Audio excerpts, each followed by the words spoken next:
আজ 19শে ফেব্রুয়ারি 2026, দুবাই, সংযুক্ত আরব আমিরাত, লেবার ভিসা বা কাজের ভিসা সংক্রান্ত সর্বশেষ তথ্য নিচে তুলে ধরা হলো। বর্তমানে আমিরাত সরকার তাদের ভিসা প্রক্রিয়ায় বেশ কিছু পরিবর্তন এনেছে, যা আপনার জানা জরুরি। লেবার ভিসার বর্তমান পরিস্থিতি ও খরচ। 2026 সালের আপডেট অনুযায়ী দুবাইয়ে 2 বছরের লেবার ভিসার সরকারি ও আনুষঙ্গিক খরচ সাধারণত 3000 থেকে 7000 দিরহামের মধ্যে হয়ে থাকে। তবে কোম্পানির category A, B or C এবং শ্রমিকের দক্ষতার ওপর ভিত্তি করে এই খরচ কম বেশি হতে পারে। দক্ষ শ্রমিক স্কিল্ড খরচ তুলনামূলক কম। অদক্ষ শ্রমিক আনস্কিল্ড খরচ কিছুটা বেশি হতে পারে। সতর্কতা: সংযুক্ত আরব আমিরাতের শ্রম আইন অনুযায়ী ভিসার যাবতীয় খরচ নিয়োগকারী কোম্পানি বহন করার কথা।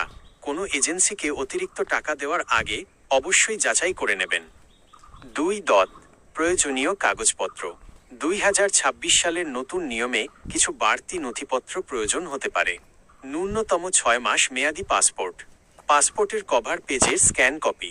নতুন নিয়ম: সাদা ব্যাকগ্রাউন্ডের রঙিন ছবি। শিক্ষাগত যোগ্যতার সনদ, প্রযোজ্য ক্ষেত্রে এবং অবশ্যই সত্যায়িত। মেডিকেল ফিটনেস সার্টিফিকেট, রক্ত পরীক্ষা ও বুকের এক্স-রে। 3. বাংলাদেশিদের জন্য বর্তমান অবস্থা। বর্তমানে বাংলাদেশ থেকে সাধারণ লেবার ভিসার ক্ষেত্রে কিছুটা কড়াকড়ি বা সীমাবদ্ধতা লক্ষ্য করা যাচ্ছে। তবে হাই প্রফেশনাল ভিসা, ডাক্তার, ইঞ্জিনিয়ার বা আইটি বিশেষজ্ঞদের জন্য ভিসা সহজলভ্য। ট্রান্সগার্ড বা বড় কোম্পানি, কিছু বড় সার্টিফাইড কোম্পানি বিশেষ কোটায় লোক নিয়োগ দিচ্ছে। ভিজিট টু এমপ্লয়মেন্ট, অনেকে ভিজিট ভিসায় গিয়ে সেখানে কাজ খুঁজে লেবার ভিসায় পরিবর্তন করছেন, তবে এটি বেশ ব্যয়বহুল ও ঝুঁকিপূর্ণ।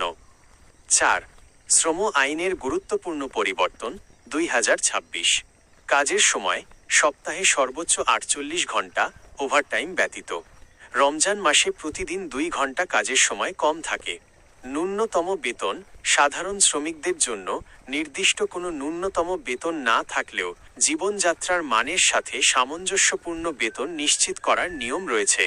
ডিজিটাল কন্ট্রাক্ট: এখন সমস্ত শ্রম চুক্তি ডিজিটাল পদ্ধতিতে হয়, যা শ্রমিকের সুরক্ষা নিশ্চিত করে। আপনার জন্য প্রয়োজনীয় টিপস: ইউআইডি নম্বর ও ভিসা স্ট্যাটাস। আপনার ভিসার সঠিকতা যাচাই করতে আইসিপি স্মার্ট সার্ভিসেস পোর্টালে গিয়ে পাসপোর্ট নম্বর দিয়ে চেক করুন। 2. Offer letter. কোনো টাকা দেওয়ার আগে কোম্পানির অরিজিনাল অফার লেটার সংগ্রহ করুন। আপনি কি কোনো নির্দিষ্ট এজেন্সির মাধ্যমে আবেদন করছেন, নাকি সরাসরি কোনো কোম্পানির অফার পেয়েছেন? জানালে আমি সেটির সত্যতা যাচাইয়ের উপায় বলে দিতে পারবো।